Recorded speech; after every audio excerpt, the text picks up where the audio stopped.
अब वो हमारी वरिष्ठ साथी हैं।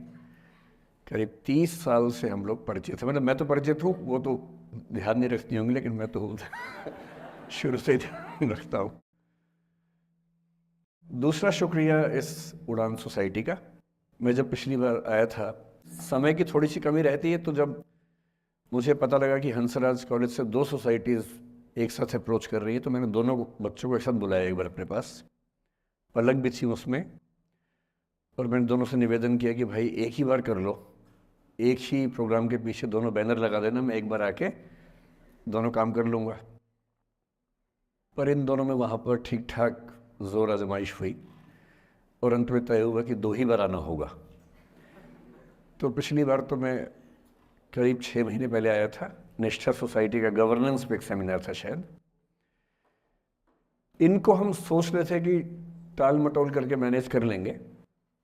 हमने काफ़ी कोशिश की, हमारी टीम ने काफ़ी बहाने लगाए कि सर बिजी हैं, भारत के बाहर हैं, दुनिया के बाहर है। खूब हमने कहा। हमें लगा कि अंत में हार के गिव अप कर देंगी या लेट गो कर देंगी, कुछ तो करेंगी। पर ये नहीं मानी। इन्होंने मुझे मैसेज किए, कभी कभी लगभग हार्श होती हुई लैंग्वेज में मैसेज किया कि सर आपने वायदा किया था, कैसे पीछे हट सकते हैं। तो फिर ये हुआ कि ठीक है, आना तो है ही। अंततः आज का दिन तय हुआ। फिर टॉपिक्स की बात हुई, तो इनका निवेदन था कि बस मोटिवेशन पे कुछ भी बोल दीजिए आप। तो मैंने कहा भाई मैं मोटिवेशनल स्पीकर नहीं हूँ, मुझे वो सब नहीं आता है, आप मुझे कोई टॉपिक देंगे तो शायद मैं बात कर पाऊँगा। तो फिर इन्होंने कुछ टॉपिक्स भेजे 4-5 कि आप इनमें से कोई भी एक चुन लीजिए। मुझे उनमें से जो सबसे ठीक लगा आप लोगों की उम्र को देखते हुए, वो था the art of letting go. Right, the art of letting go. Letting go आपकी पीढ़ी का बड़ा प्रसिद्ध शब्द है। हमारी पीढ़ी में तो वो नहीं होता था। हम तो उस पीढ़ी के, उस क्षेत्र के लोग हैं। मैं हरियाणा से हूँ। पंजाब का असर हम पे रहा है ठीक ठाक। हिंदी भाषी हम लोग रहे हैं। अंग्रेज़ी हालांकि मैं बोल लेता हूँ, कोई चिंता की बात नहीं है, लेकिन हिंदी ही मेरी आत्मा की भाषा है। तो जब मैंने सोचा कि लेटिंग गो, मैंने अपनी टीम से पूछा क्या होता है लेटिंग गो। तो हमारी टीम में कुछ यंग लोग हैं, उन्होंने बताया कि सर ये बहुत महत्वपूर्ण चीज़ है, आप लोग नहीं समझेंगे, हमारी पीढ़ी के लोग समझते हैं इस चीज़ को। लेट गो का मतलब होता है कि छोड़ो, जाने दो। तो मैंने कहा अच्छा, ये तो हमारी पीढ़ी में भी होता था। हम इसके लिए शब्द कुछ और बोलते थे, जैसे मैनू की, तैनू की, छड्डो यार, अरे मटिया दो, अरे भाड़ में जाए, अरे देखा जाएगा, अरे देख लांगे।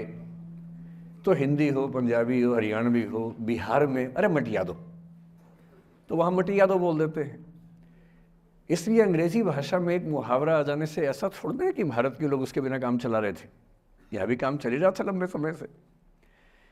तो फिर मैंने कहा ये टॉपिक ठीक है, और जिस उम्र के बच्चों को एड्रेस करना है, उस उम्र के बच्चे अक्सर इमोशनल टर्मोइल में रहते होंगे।